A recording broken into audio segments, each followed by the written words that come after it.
How many of you love animals? Do any of you have pets of your own? Do you believe these animals have rights just like people do? I hope to persuade my audience that animals have rights that need to begin with the termination of animal abuse.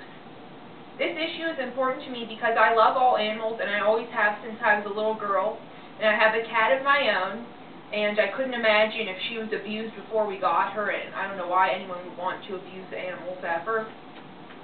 So to establish the severity of this issue, we're going to discuss several main topics. We're going to touch base on some animal abuse cases. We're going to talk about ways and reasons why animal abuse should be outlawed and why it should be punished by law. We're going to talk about ways these solutions can help our problems and what the audience should do and take action for.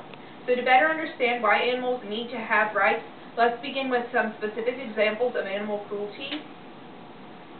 And anywhere in America and even across the globe, cruelty to animals is an everyday occurrence that happens in a realm of different situations, but we're going to focus on animal abuse in the circus.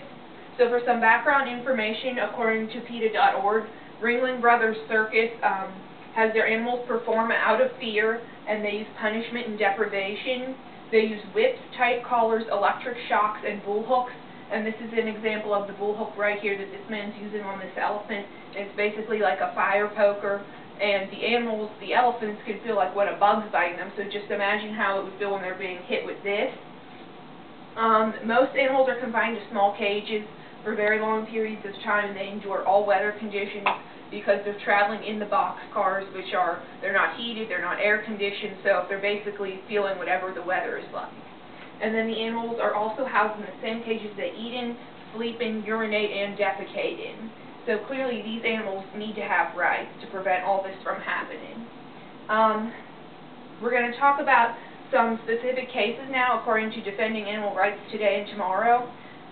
Ringling Brothers travels their tigers and lions in very small cages, and most of the time they barely have any room to turn around, and sometimes they'll even put 2 cats in one cage. We also have one record from PETA.org that said in July of 2004, a young lion named Clyde that was traveling with Ringling across the Mojave Desert died because of the extreme heat. The temperatures were over 100 degrees Fahrenheit that day, and he did die a sad death from heat stroke and dehydration.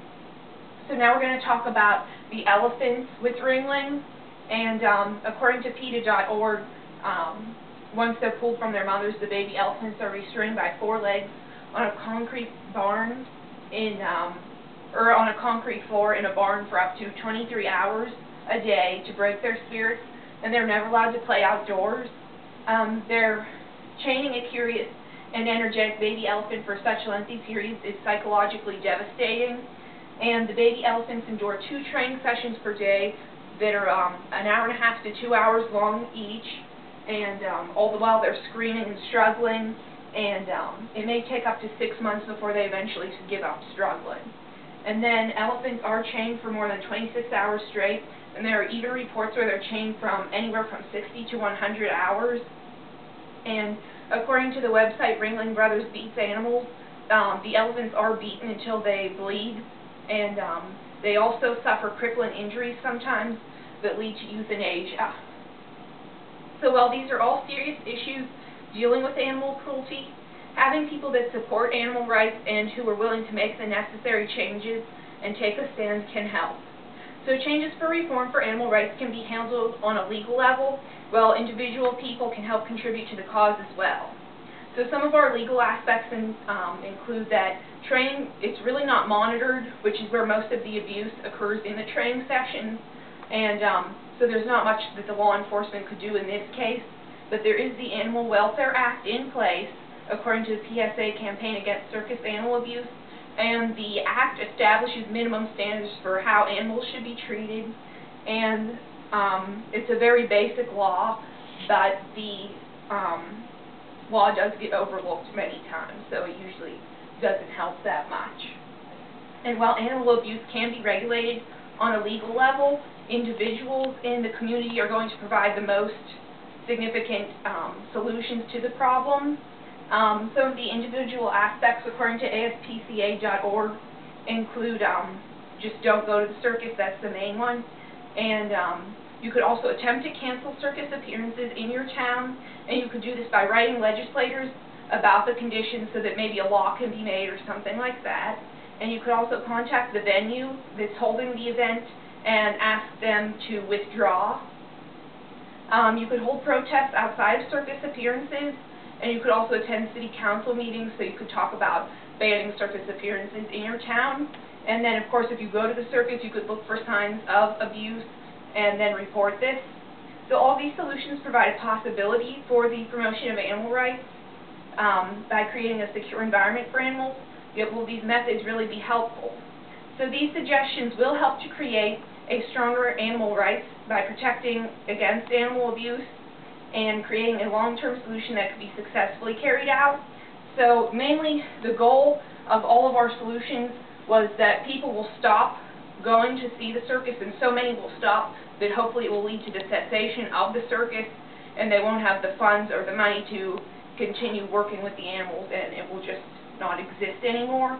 And then also the laws made to protect these animals would also be a hope to help their cause.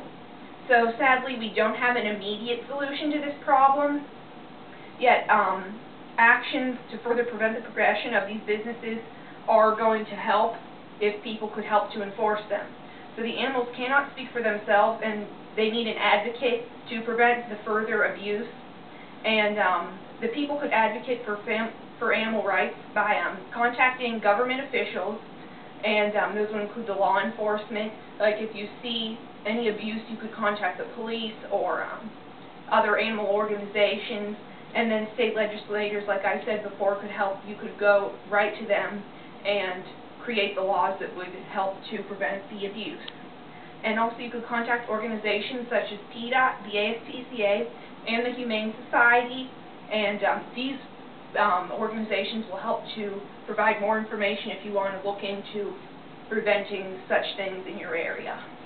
So in summary, we introduced the importance of animal rights and established the problem. We addressed some possible solutions and depicted reasons why the solutions will work.